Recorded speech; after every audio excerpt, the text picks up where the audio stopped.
but second part of that, if you're in the federal lunch program, if you're on free or reduced lunch in high school, NCTC waives the tuition, means it's free to you. You will still have to buy the book. But I begged and begged for that a long time ago with NCTC because there is no financial aid for high school students. Once you become a high school graduate, students can apply for grants and financial aid, but high school students have never been able to. I said, I have a lot of other students that are eligible, would love to take dual credit, but their families can't afford for them to do that. So they started waiving tuition.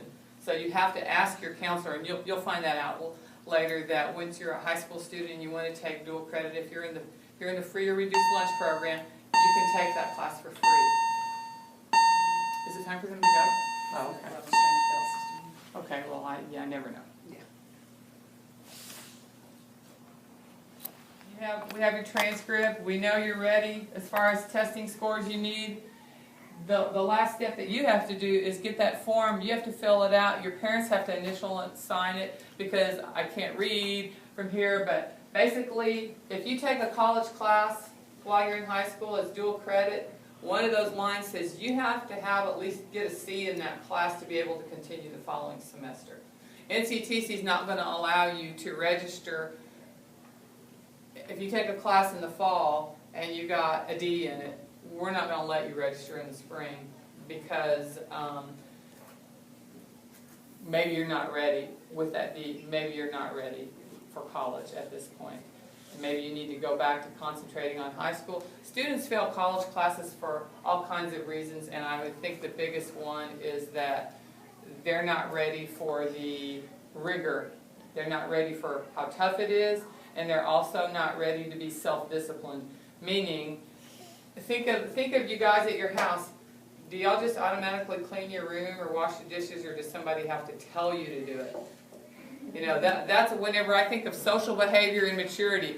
Do you get things done just because hey, this is my responsibility, I need to take care of it? And I guess the way I look at it is whether you're a high school graduate or you're a student in high school, freshman, sophomore, junior, can you handle that? Can you handle things with knowing I'm taking these classes? I know my assignment is due on this date. Nobody's going to remind me because I'm in a college class, I'm going to be treated as an adult. Okay? Did somebody remind your mom or dad to get out of bed and go to work in the morning? I do. Seriously? I bring my mom coffee. Okay, well that's very considerate of you. Because they probably know that, hey, if I don't get out of bed and go to work, the bills aren't going to get paid. We're going to have, but those are just things you know to do. When I was at home, my kids didn't remind me to get up. They didn't remind me to fix breakfast. A lot of times they were on their own for that. They didn't remind me to go buy groceries. Those were just my responsibilities. I knew what I needed to do, and I took care of it. Just like even with my kids when they were in school, I didn't ever get in their business about school.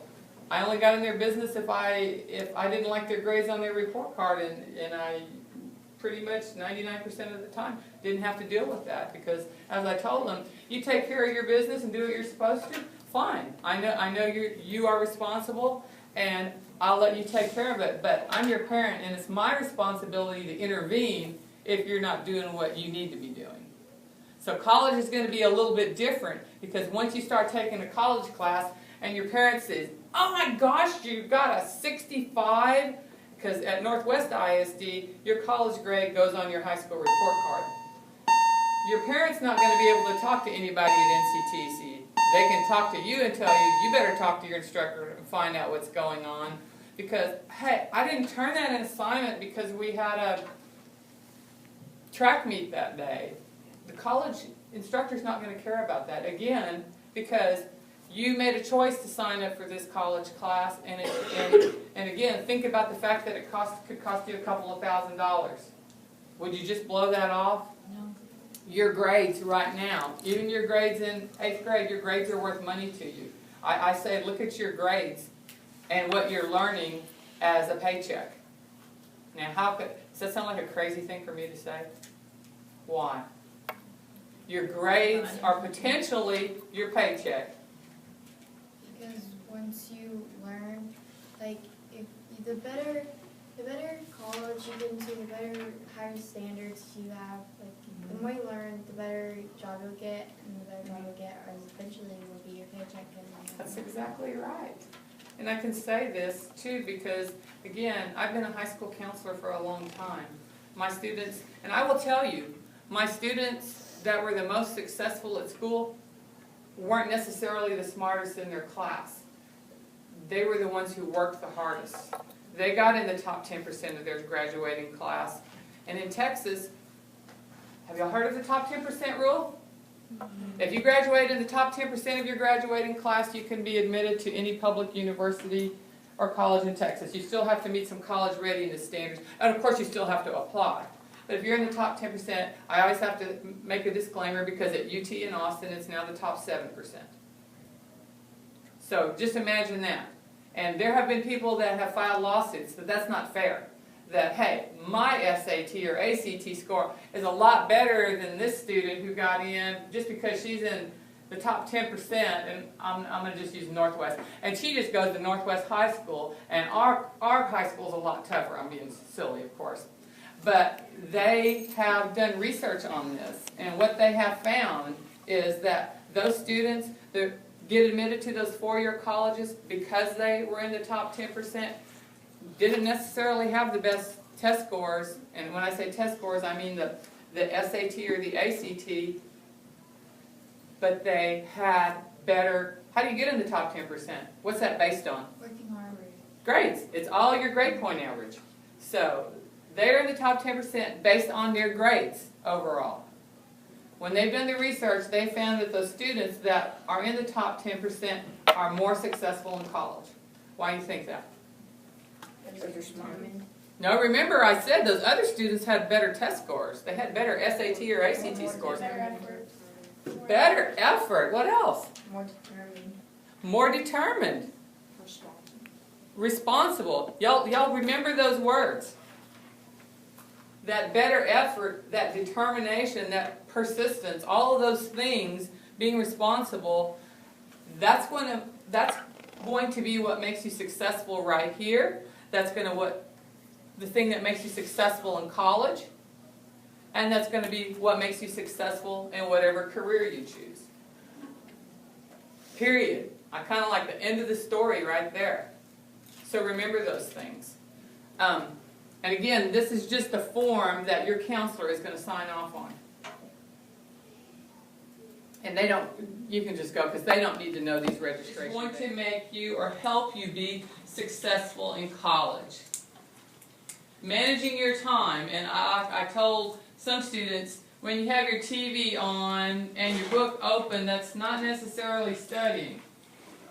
So, and discipline. Can you come in and not be running around or hanging out with your friends and do your work that's required for that college class, especially when it's a really pretty day outside? That's self-discipline and the study habits. And communicating with your instructor. I'll have high school, I mean, they literally have tears. I'll have big old senior boys, tears in their eyes, and Ms. Messer, I think I'm going to fail my college class. What do you think is the very first question I ask them when they say, I think I'm going to fail my college class? Why? No? And not even have you studied? Time management. No. Have you talked to? Your counselor. No, not the counselor. teacher. Your teacher. And every time they tell me no. Because, when you're in school, you know your teacher. And for whatever reason, high school students that are going to college and have a college instructor, they're real comfortable talking to their instructor. I said, how's he going to? And again, my students took their classes at the college. That college instructor didn't even know that they were a high school student. I said, first of all, go talk to your instructor, wait after class, or email him or her and ask for an appointment. So make a contact with your instructor. If you've never asked them a question, they think they don't even care. So talk to your instructor, communicating with your instructor.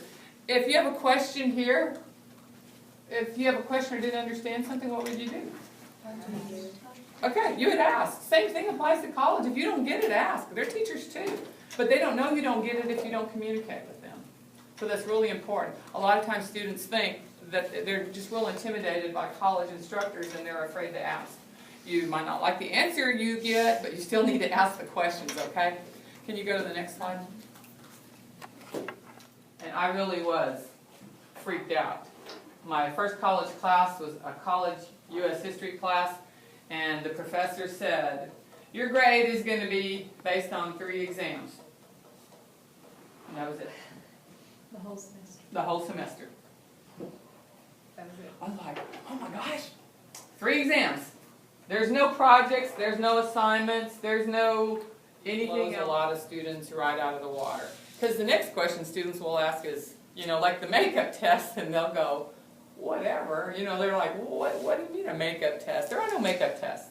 And then the other part of that is, with the testing, you know, there's no extra credit. Because I hear that that's the biggest pet peeve for college professors is these dual credit students, can I do extra credit? And they're like, what's extra credit? You know, there's your syllabus, this is what your grade is based on.